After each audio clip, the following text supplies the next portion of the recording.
Assalamualaikum warahmatullahi taala wabarakatuh. We meet again today. Very good evening to everyone who are able to join the session tonight with me, Teacher HIDAYATI binti AHMAD from Sekolah Menengah Kebangsaan DERMA. Alright, I hope everyone who are online are ready tonight. Okay, let's give them a few more seconds.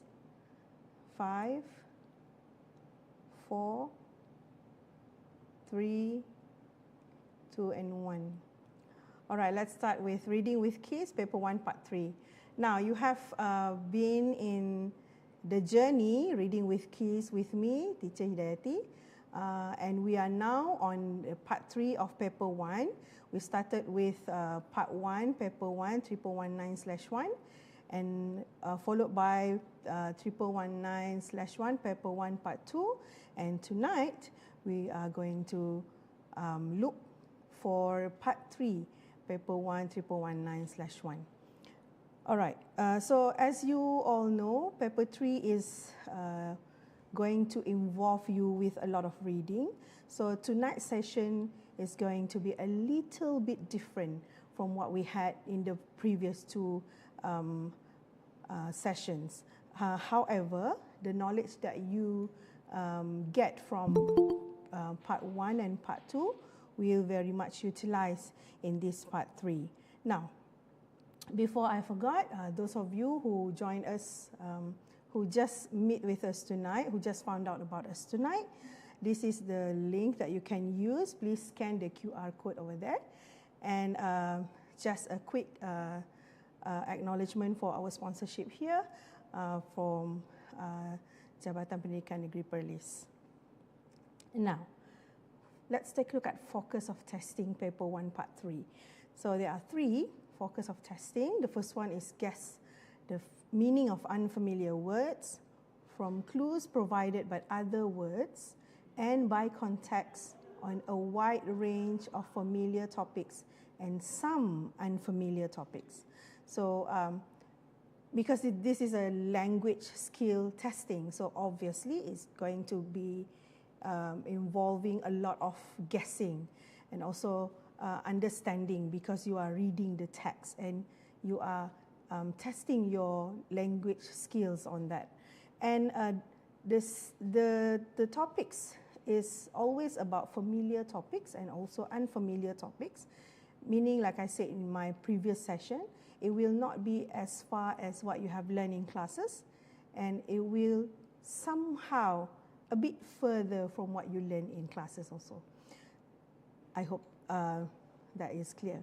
Now, moving on to the focus number 2. Focus number 2, recognize with little or no support typical features like word and also sentence and text levels of wide range of genres. And this also means that you have to understand what you read. And the most obvious one, the focus of testing, is this part tests your lexicogrammatical knowledge. All right, let's recap what we have learned so far. I mentioned in the beginning of this session, but let's go again on what we have learned so far. So in the previous session, Part 1, you learn about synonym and antonym. The keys, Reading with Keys, Part 1, you learn about synonym and antonym. And then you learn about contextual clues, and also followed by incorrect statements, identifying incorrect statements. And the last one is identifying keywords. And then followed by Reading with Keys, Part 2, you learn about nouns, you learn about verb, and then you learn about determiners, followed by adverbs and adjectives. And then you also learn about phrasal verbs, conjunctions, prepositions, relative clause, and also pronouns. So all these mixture of Part 1 and Part 2, we are going to meet them again in this Part 3 tonight. All right, Reading with Keys, Part 3. So what is the question looks like, or what is the question about? So the question is about one extended text, right, contains 650 to 700 words And the texts are taken or extracted from a novel or magazine, sometimes newspaper articles, with 8 4 options multiple choice items, meaning you have a longer text, and then you have 8 questions derived from the text. So, like I said, in this part it's going to be a little bit different. Let's take a look about the overview of reading strategies. What does it mean by reading with strategies? So tonight we're going to explore effective key techniques and tips for answering the questions. You will also be seeing the skimming and scanning techniques to understand the question types and identifying keywords effectively. Also, you will learn that this part of questions, paper 1, requires to have a strategy in time management, and of course, as a SPM candidates, you need to practice with sample text a lot. All right, meaning you cannot just simply read one text or do one exercise and expect you to be good throughout the year. All right. So this is how the question look like. I know that it's not clear right now, but later on I will go paragraph by paragraph, okay, and also we will go through sample questions as presented to all of you here. So like I said, it's a longer text. As you can see, you have paragraph 1, paragraph 2, okay, paragraph 3, and then paragraph 4 and paragraph 5. Sometimes they have 6 paragraphs, right, depending on how the questions will look like. So the question will always goes on with 8 different questions, and they always go by paragraphs. The question will go from paragraph 1, followed by paragraph 2, up until last paragraph. And sometimes they will come up with questions that require you to summarize about what you have read from the text. Okay, now, what are the keys that we are learning tonight? There are a few key techniques for efficient reading. So tonight you will be seeing key number 1, skimming and scanning, And then key number 2, the use of contextual clues. And keys number 3, being an active versus passive reading. And also number 4, understanding the differences between understanding and memorizing when reading. All right, are you ready to go to the next part? All right, now key number 1, skimming and scanning. So skimming and scanning are essential techniques for quickly identifying key information and understanding the main ideas in text for effective answering. I know some of you can read already, but the skill that you use when you read, there are mainly 2 things normally. The first one is skimming, and the second one is scanning. So skimming and scanning, like I said, essential technique for quickly identifying key information and understanding the main ideas in text for effective answering. Now, skimming for general information. So what do you do when you are skimming? So when you are reading and looking for general information, you skim. Let's say you saw a news article and then you read very quickly. That is what you are doing is actually you are skimming. And skimming allows you to look for details in addition to the main ideas. And skimming refers to looking for the general or main ideas only. And you read only what is important to your purpose. And skimming means going over a text quickly to get the gist of the text or the main idea. All right? So what are you doing when you are skimming? So when you are skimming, you are not required to understand every word in order to skim. Okay? Meaning when you do skim the text, you are reading for the main idea of the text, okay? It's different when you are scanning. So while skimming, you need to focus on the title, heading of the article or the text, subheading if there's any heading and subheading, and then you also look for the thesis statement, topic sentences, and also the concluding paragraph. And when you do this, it allows you to understand the text that you are reading in a very short time. All right, let's try skimming first. Okay, I hope you can see this. All right, so I'm going to move a little bit on the left. Okay, all right. Because tonight is about reading, part 3, I would like to have a lot of students who are with us tonight to read the text. Can I have anyone who's with us tonight? Eleanor? Okay, maybe. Eleanor, can you try read the text for me, please? Sure, teacher. Should I start now? Yes. Let's try skimming. A good reading habit starts at home. Parents with young children are advised to bring their children to their local library and bookshops so their children can be in an environment with books or people reading books.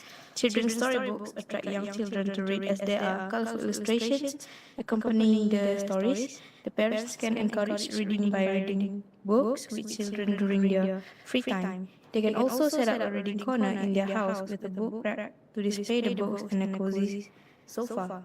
A conducive atmosphere for reading is important so the children will not be distracted by any noise. A good reading habit needs to be fostered at an early age.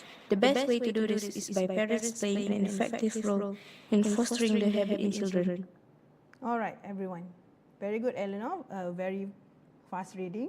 Congratulations. Any words that you don't understand? I have a question, teacher. What does fostered mean? Fostered. Yeah.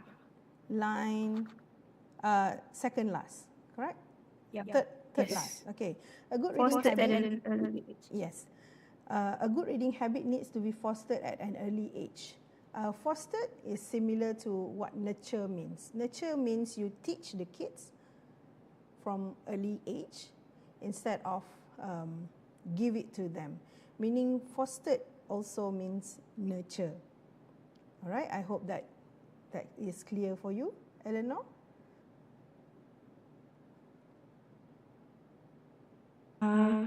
Yes, teacher. Thank you very much. Thank you very much for asking. Any other words that you don't understand, maybe from the other who are with us tonight?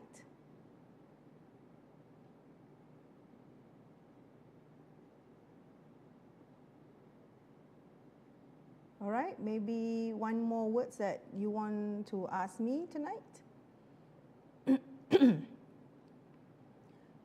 If not, I'm going to explain what two more words there. The first one is cozy. Cozy means comfortable, and conducive means suitable and comfortable. Okay, conducive is a combination of two words. Okay, comfortable and also suitable. All right, let's go by the questions. So you can know whether you skim it right or not right by answering these true and false statements or questions. The first one is parents can encourage reading habit by bringing their children to the library. The second one, parents must make efforts to foster reading habit in their children. So let's go by A on the top side. Let's put A here and here B. All right. So let's go with statement A first. Do you think it's true or false? Okay, you can write your answer in the message section. Okay, on the Google Meet or also the YouTube Live. Okay, what do you think the answer is?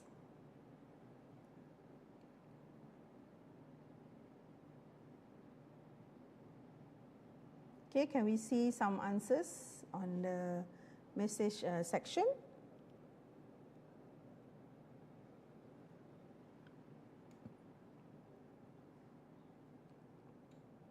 Okay. All right. Some of you answered true. Okay. Some of you answered false. Okay. Let's go one by one, shall we? All right. So the statement here, parents can encourage a reading habit by bringing their children to library. This is false. The reason why is, as you can see there, parents can encourage reading habit by reading books with children during their free time. The reason why it is wrong, because library is not mentioned. Okay, in any parts of the text, can you see any library books there? Yeah, you see the word library is mentioned at the beginning of the text, but it's not encouraged, it's advised. So it's different. Okay, now moving on to the second statement.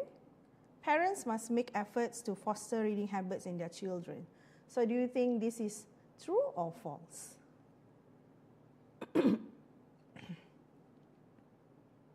Okay, you can write your answer in the message section there.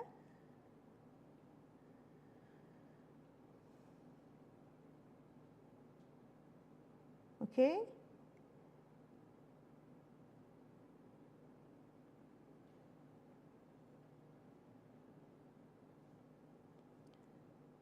All right. Yeah, the answer is true. Very good. Some of you write true. So let's take a look. Yes, this statement is true. The reason why is, as you look at the last two lines of the text, a good reading habit needs to be fostered at an early age. The best way to do this is by parents playing an effective role in fostering the habit in children. So the word effort here, okay, are represented by effective role, meaning parents have to take an active role. When parents take an active role, means they need to put an effort. So that's why this statement is true. Very well done. Bear, Eleanor, and Dini. And then who's there? Anissa. Okay, thank you for trying. Okay, let's move on to key number 2.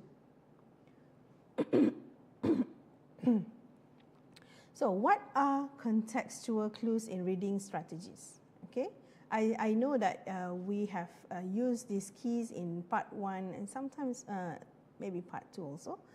Because when it comes to reading, you cannot run away from contextual clues. So what are contextual clues in reading strategies? So contextual clues are hints. I repeat, contextual clues are hints in the text that help readers understand the meaning of unfamiliar words or phrases, enhancing comprehension and efficiency while reading. So when I talk about hints, this is what I always tell my students. English is not difficult. Why? There are hints everywhere. You just need to look at them.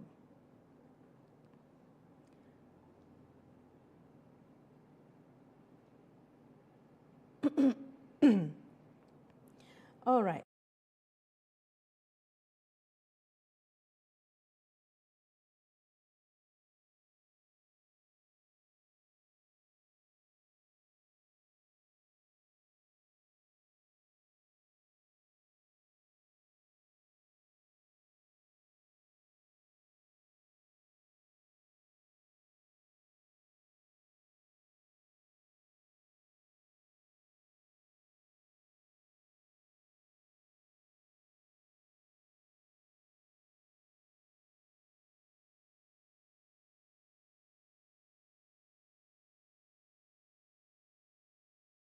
When you are reading, you need to take your time when you go through the text. When I tell you to take your time, it doesn't mean that you have to, take your sweet time reading the text, but you need to take, to look at the hints provided in the text. All right. moving on. Using contextual clues to enhance understanding. So to effectively identify contextual clues, you look for synonyms. These are the hints. Synonym, antonyms, or examples within the sentences that provide the hints about the unfamiliar vocabulary, making reading more manageable. Okay, now let's move on to sample questions. Now we're moving on to the paragraph, the one that I shared with all of you at the beginning of the session. All right, for this paragraph, can I have another volunteer to read the text? Anissa Najla. Can you read the text for me, please?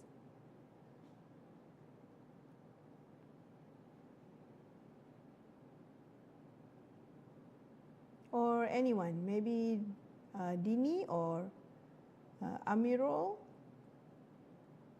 or Eleanor, you can read the text again.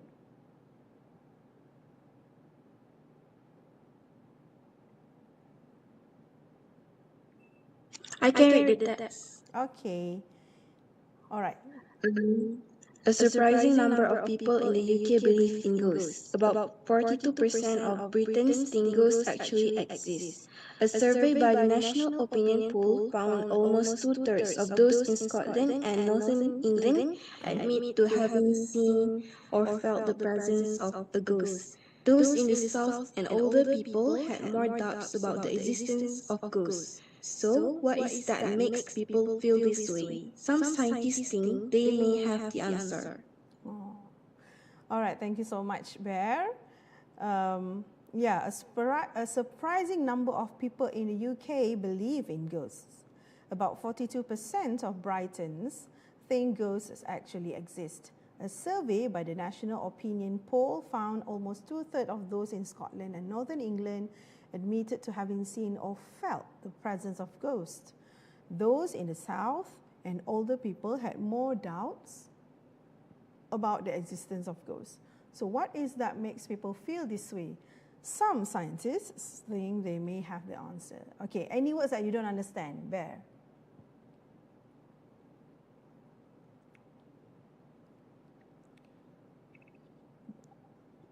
Just give me at least one word that you think you need more explanation. Any words is okay.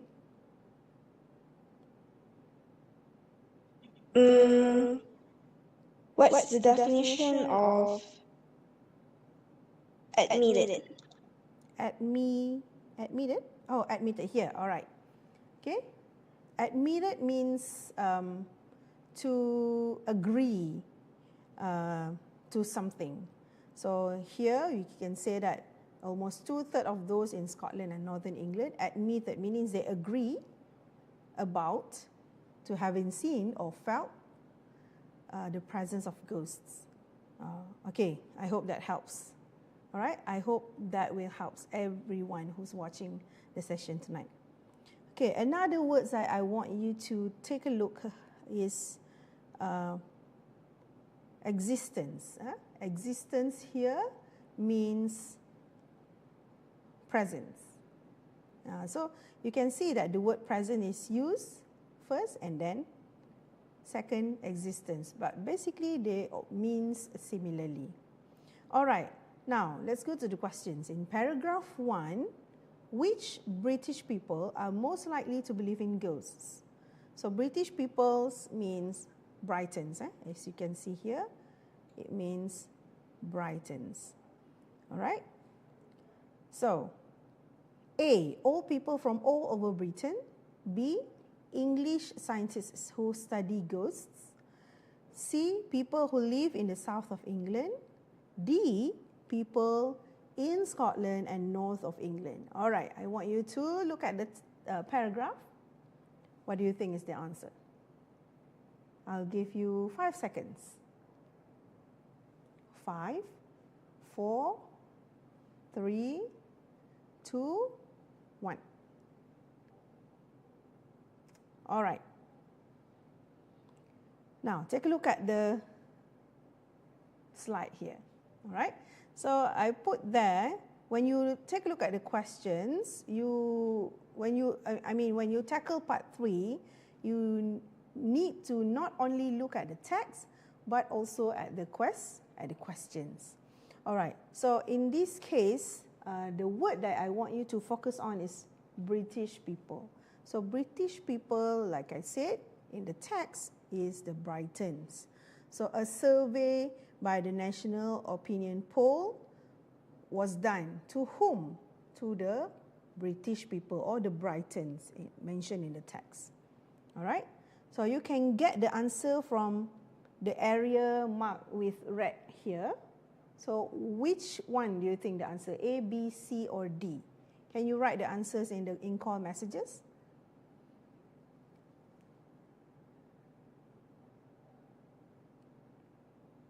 All right, is it A, is it B, or is it C or D? Okay, can you write the answers in the message area there?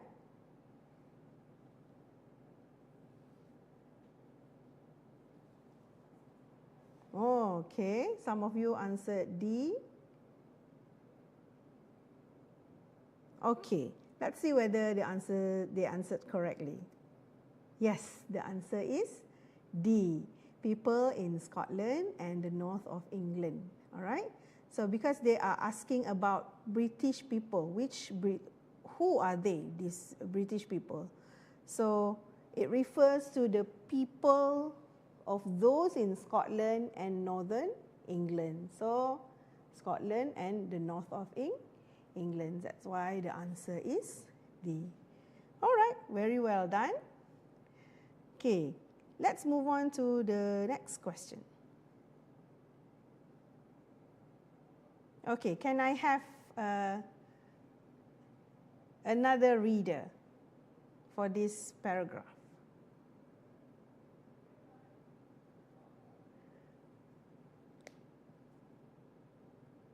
Yes. Anyone, if you have read before, also can. Can I read, teacher? Yeah, of course. Please try. All right. Okay. Scientists who carried out experiments with volunteers in Hampton Court Palace, England, and the South Bridge Vaults in Edinburgh, Scotland, two of the most famous haunted places in Britain, reported some interesting results. They found that people's strange experiences usually happened in the same parts of the building. The scientists that some people are affected by the environment of the haunted building. It is the darkness, the cold, sudden drops in temperature, and perhaps even some barely noticeable noise that affect their bodies, creating the feeling in their minds that something is not quite right. Okay. All right. So thank you so much, Dini, for reading that out. Okay. Let's take a look at the paragraph again. Scientists who carried out experiments with volunteers in Hampton Court Palace, England, and the South Bridge Vaults in Edinburgh. That's how you pronounce it, Edinburgh. Don't ask me why it's pronounced like that. It's like when the foreigners ask me why Kanga is pronounced Kanga. It's the same. Edinburgh, Scotland, two of the most famous haunted places in Britain, reported some interesting results. They found that people's strange experiences usually happen in the same parts of the building. The scientists think that some people are affected by the environment of the haunted building. It is the darkness, the cold, sudden drops in temperature, and perhaps even some barely noticeable noise that affect their bodies, creating the feeling in their minds that something is not quite right. All right. Then the question is, the word haunted in paragraph 3 means A, possessed, B, anguished, C, protracted, and D, ghost-ridden. Now, I'll give you 5 seconds to think what is the word haunted here means. 5, 4, 3, 2, 1. Okay. Now, put the answers in your head Let's take a look on the next slide. Okay. So I've marked where the area that you can find the answers there. Okay. And the area there, it is the darkness, the cold, sudden drops in temperature, and perhaps even some barely noticeable noise that affect their bodies, creating the feeling in their minds that something is not quite right. So these statements explaining the meaning of what ghost ridden means. Okay, now, is your answer is D?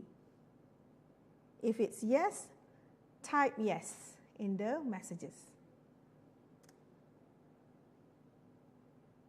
Very good. Well done, everyone. All right, so the answer for this question, the word haunted in the paragraph 3 means ghost ridden. Okay, now let's move on to key number 3. So far we have gone through key number 1, key number 2, and now we are moving on to key number 3. Active versus passive reading. So when you are reading the text, any text that you want, you need to become an active reading versus passive, because understanding the definitions and significance of the two reading strategies is crucial for effective comprehension. So what active reading means? Active reading engages the reader, leading to better retention and understanding of the material. In contrast, passive reading often results in superficial comprehension, making it difficult to grasp deeper meaning or answer complex questions effectively. What I mean here is when you are reading questions during the examinations, sometimes you become a reader. Okay, you do active reading, Sometimes you do passive reading, which is fine because depending on your condition on that day. But then again, the most important part is for you to keep reading, whether you become an active or passive. Now, let's move on to the next question, shall we? Okay, I want another volunteer to read the text. Anyone? Because we are doing part 3, tonight I want you to read the text more than usual. All right, maybe Amirul or Eleanor, one more time.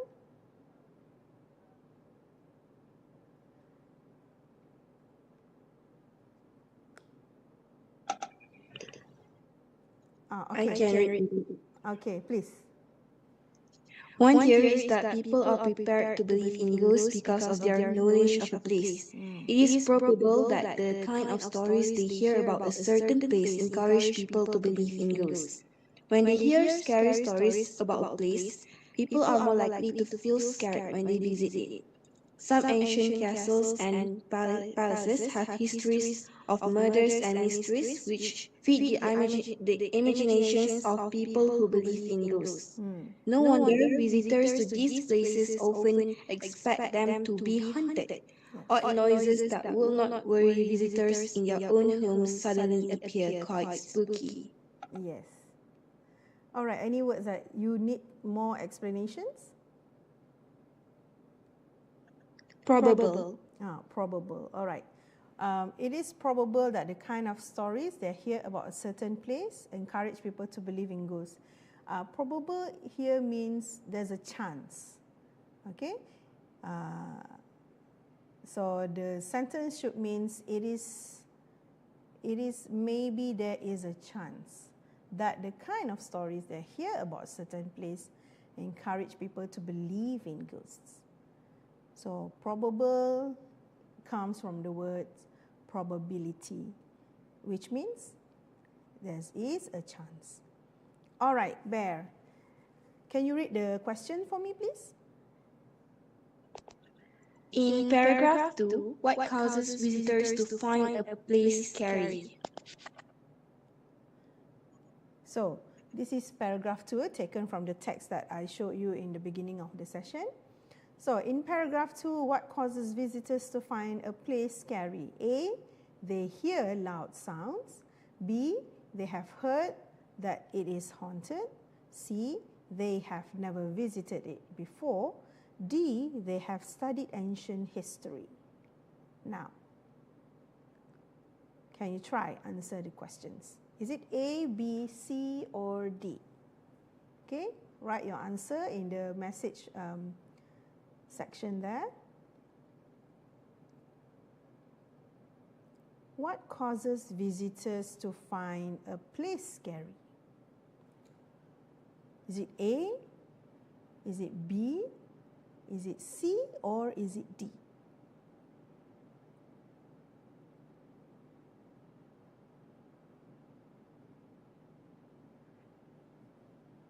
Okay, some of you answered B, some of you answered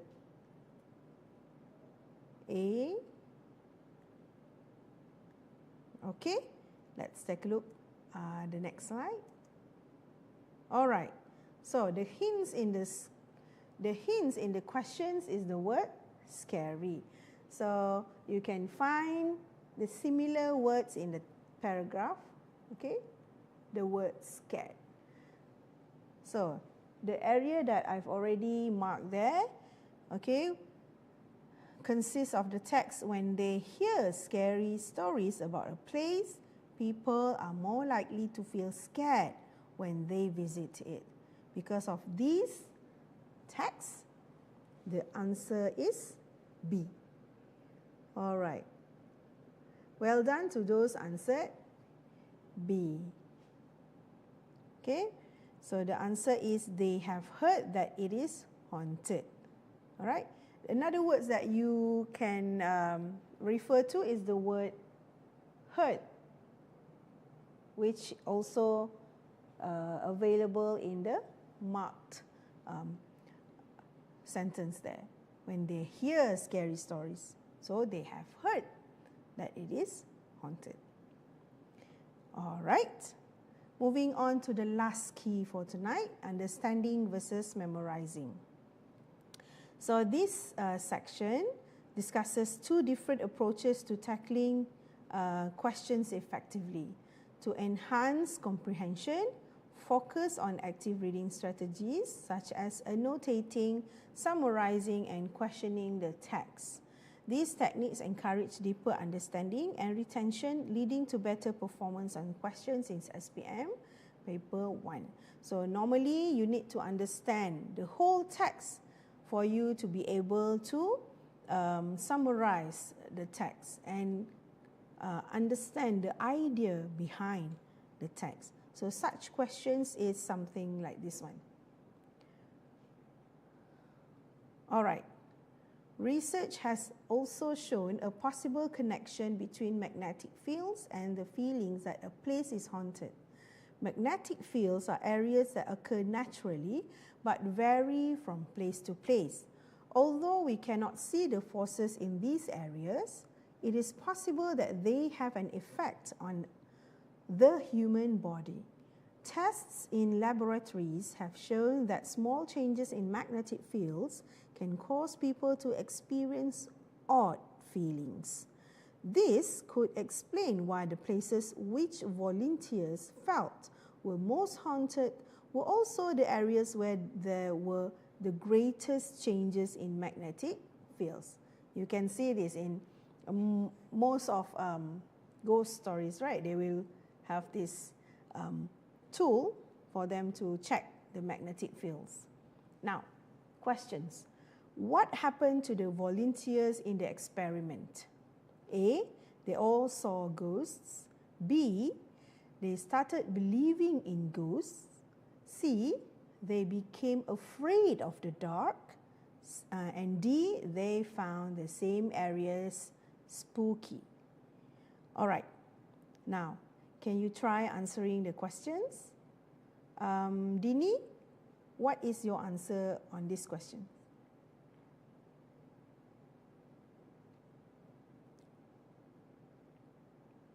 Dini, can you share your answer for this question? I think C. You think C? All right. So let's hold on to that. C. How about you, Bear? What do you think is the answer for this question? I think the answer is D. Okay, so Bear thinks it's D. How about you, Eleanor?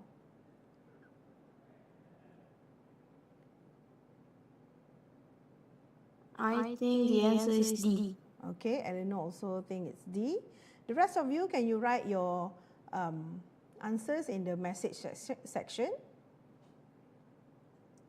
Okay, some of you answered C, some of you answered D.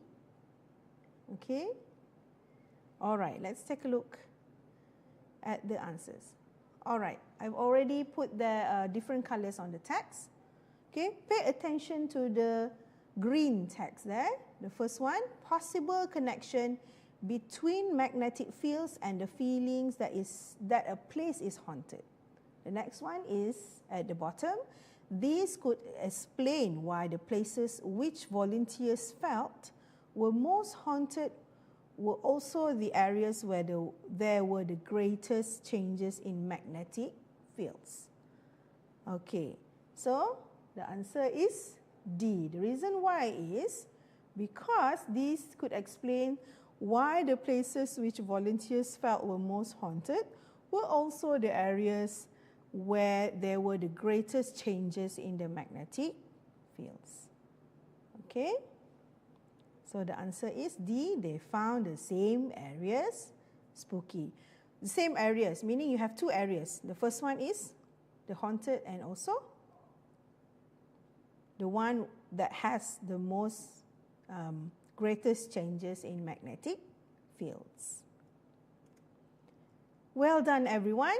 So we have seen all the possible or questions in part 3. So to be able to answer or to improve your skills in answering part 3, you need to find more questions of part 3, paper 1. All right, before I go, I would like you to scan the QR code here for your feedback, and see you next time. Thank you very much. Assalamualaikum and good night, everyone.